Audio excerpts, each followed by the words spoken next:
আসসালামু আলাইকুম, welcome back to my channel NNK lifestyles. আশা করি আপনারা সবাই ভালো আছেন। আজকে আরেকটি নতুন ব্লগ নিয়ে চলে আসলাম আপনাদের মাঝে। তো আজকে একটা রেসিপি শেয়ার করব, এটাও আমাদের সিলেটের একটা রেসিপি।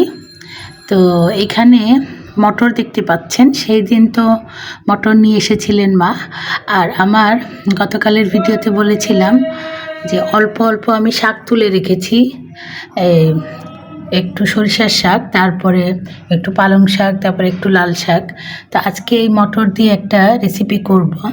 এটাকে আমাদের সিলেটি ভাষায় বলে মটরের ডুফা যেটাই বলেন। তো যাই হোক, এটা কিন্তু শুকনা সিমের বিচি দিয়েও করা হয়। সিমের বিচিটা ভেজে মটরটা দিয়ে যেভাবে করছি আর কি, ওইভাবে সিমের বিচি দিয়েও করি। তো সিমের বিচি না, আজকে মটর দিয়ে করব। আর মটর বলতে তো এটা দেখতেই পাচ্ছেন, যেটা চটপটি তৈরি করে খাওয়া হয় সেই মটর। তো সেই মটরটা সুন্দর করে ভেজে নিচ্ছেন মা। তো এখানে কিন্তু আগে মানে পাথর কিংবা কোনো কিছু ছিল কিনা ওগুলো দেখে তারপরে এখন শুকনো কড়াইতে আর কি ভেজে নিচ্ছেন। তো এটা এইভাবেই ভাজা হবে যেন একেবারে হালকা, যখন একটু কালার চলে আসবে আর মটরটা ভাজতে ভাজতে ফুটতে থাকবে, তখন এটাকে নামিয়ে ফেলবেন। আর এইভাবে করে প্রত্যেকটা, এখানে 250 গ্রাম মটর ছিল, তো সব মটরগুলোই দুইবারে আর কি মা ভেজে নিয়েছেন। তো মটরগুলো সুন্দর করে ভেজে তারপরে এগুলোকে একটু ধুয়ে পানি দিয়ে সেদ্ধ বসাবেন। তো মা যেহেতু এই কাজটা করছেন, তো আমি সেই সুযোগে এখানে যে শাকগুলো রেখেছিলাম তুলে, তো ওই শাকগুলো এখন বের করে পানিতে ভিজিয়ে সুন্দর করে ধুয়ে নিব। তো এই রেসিপিটা কিন্তু মানে হঠাৎ হঠাৎ আমাদের বাসায় রান্না করা হয়, আর খেতে যে কি মজা লাগে আসলে। আমরা তো সিলেটি খাবারগুলো আমরা খুব মজা করেই খাই, রান্নাও করি। আর হঠাৎ হঠাৎ রান্না করলে খুবই ভালো লাগে। আর যখন রান্না করি তখন দেখা যায় যে আমরা খাই সবাইকে দিয়ে আর কি, কারণ এইসব রেসিপি তো প্রতিদিন রান্না করা হয় না। তো মা সুন্দর করে মটর ভেজে ধুয়ে সেদ্ধ বসিয়ে দিয়েছেন। আর এখানে এই যে শাক, লাল শাক, অল্প পালং শাক, তারপর অল্প সরিষার শাক, এই তিনোটা বের করলাম। কিছু ধনিয়া পাতাও ফ্রেশ ছিল, ওগুলোও নিলাম, কাঁচামরিচ নিলাম। তো এগুলো সব কিছু এখন ধুয়ে আর একটু আর কি কেটে নিব, কুচি করে কেটে নিব। আর সাথে পেঁয়াজ রসুনও একটু কেটে নিব। তো এটা কিন্তু এই শাকটা দেওয়াতে এটার স্বাদ আরও বেড়ে যায়। তবে আমি এই শাক দিয়েছি, আমাদের গ্রামের বাড়িতে কি কি শাক জানি দেওয়া হয় আমি আসলে ওগুলো বলতে পারবো না। তো আমি তো ঢাকায় থাকি, ওই শাকগুলো পাবো না। এখানে ওই যে আদা গুনগুনির একটা শাক থাকে না, যেটা ভর্তা করে খায়, পাতা, ওইটা দেওয়া হয়। তারপরে আরও কি কি পাতা জানি দেওয়া হয়। এগুলো তো আমাদের এখানে সিলেটে পাওয়া যায়, ঢাকায় পাওয়া যায় না। তো আমি কি করব, আমি তো আমাদের ঢাকাতে যে শাক পেয়েছি ওগুলোই অল্প অল্প দিলাম, ভাবলাম এগুলো দিয়েই এই যে ডুপা রান্না করি। তো যখন পানিটা শুকিয়ে গিয়েছে তখন আবার দেখলাম যেগুলো সেদ্ধ হয়েছে কিনা। তো মটর ভেজে এইভাবে ধুয়ে সেদ্ধ করলে সময় লাগে না, আধা ঘন্টার ভিতরে সেদ্ধ হয়ে যায়। আর এই যে মা এখন এটা রান্না করছেন আমার মা। তো এখানে পাতিল বসিয়ে দিয়েছেন আর আগেই মশলা রেডি করে রেখেছেন। এখানে পেঁয়াজ রসুন বাটা, হলুদের গুঁড়া, মরিচের গুঁড়া, ধনিয়ার গুঁড়া, জিরার গুঁড়া।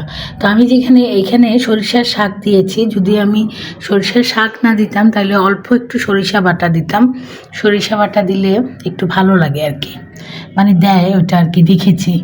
তো এখানে যেহেতু সরিষার শাক ছিল অল্প, ওই জন্য আর সরিষা বাটা দিলাম না। তো এই যে যেভাবে আমরা তরকারি রান্না করি ওইভাবেই মশলাগুলো, পেঁয়াজ রসুন লাল হয়ে যাওয়ার পরে মশলাগুলো সুন্দর করে মা কষিয়ে নিচ্ছেন। একেবারে তেল ছেড়ে দিবে যখন, তখন কিন্তু মা কাঁচামরিচ, লবণ আর এই যে সাথে যে 3 রকমের শাক কেটে রেখেছি ওগুলো দিয়ে তারপরে একটু শাকটা সেদ্ধ হওয়ার জন্য নেড়ে চেড়ে ঢেকে দিবেন। তারপরে গিয়ে মটর যেহেতু সেদ্ধ আছে সময় লাগবে না। তারপরে শাকগুলো যখন একটু মজে যাবে মটরগুলো দিয়ে একটু কষিয়ে তারপরে পরিমাণ মতো আর কি অল্প পানি দেওয়া হবে, কারণ এটা কিন্তু ঝোল ঝোল থাকবে না, মাখা মাখা টাইপের থাকবে।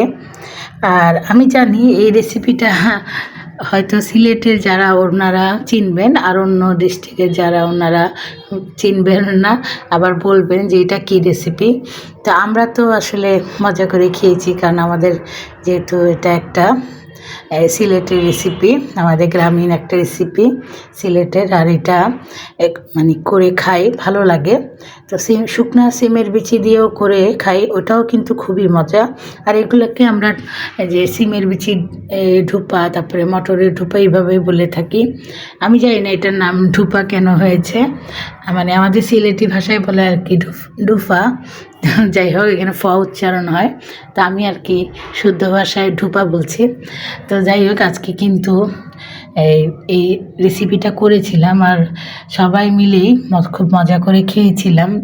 তো যেহেতু তৈরি করছি তো সবাইকেই দিয়েছি, মেজো ভাইয়ের বাসায় অল্প পাঠিয়েছি, আবার ছোটো খেলারা তো থাকেন দোতলায়, ওনাদেরকেও দিয়েছি। এইসব টাইপের রেসিপি করলে আর কি সবাই মিলে খেতে খুবই ভালো লাগে। আর এইভাবে এই যে আমি তো এই শাক দিয়েছিলাম, খারাপ লাগেনি, ভালোই লেগেছে। তো এই যে দেখেন সুন্দর করে এখন মা এই যে শাকগুলো দিয়ে তারপরে একটু নেড়ে চেড়ে একটু ঢেকে, তারপরে যখন শাকটা একটু মজে যাবে তখনই সেদ্ধ মটরগুলো দিয়ে দেবেন। আর এইভাবে মানে মাঝে মাঝে ভাবছি যে আমাদের যে সিলেটি রেসিপিগুলো আছে, খাবারগুলো আছে, যেগুলো রান্না করি আপনাদের সাথে শেয়ার করব। সব ডিস্ট্রিক্টের খাবারই খুবই মজা, আবার আনকমন।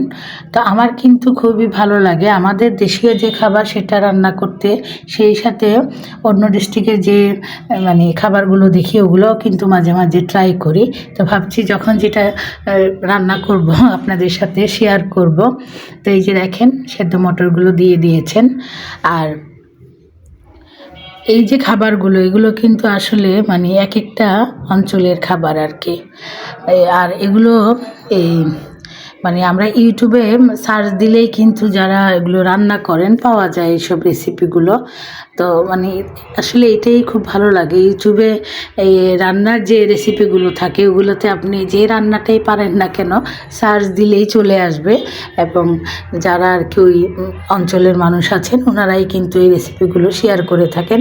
যেমন আমি এই সিলেটি এই রেসিপিটা শেয়ার করেছি, যেহেতু আমি সিলেটের এই খাবারটা আমি রান্না করতে পারি, খেয়েছি, সেই জন্য তো আমি শেয়ার করলাম। হয়তো আমারটা দেখে অন্যজনে মানে শিখে নিবে আর কি, দেখে নিবে। শিখে নেওয়া বলতে কি, দেখেই তো শেখা যায় যে কিভাবে রান্না করা হলো।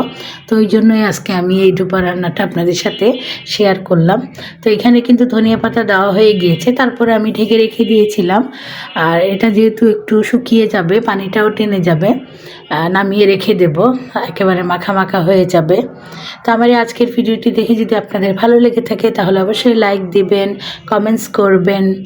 তো সবশেষে আমার ডুপা রান্না হয়ে গেল। আজ তাহলে এই পর্যন্তই, দেখা হবে ইনশাল্লাহ পরের কোনো ভিডিওতে। আপনারা সবাই ভালো থাকবেন। আল্লাহ হাফেজ।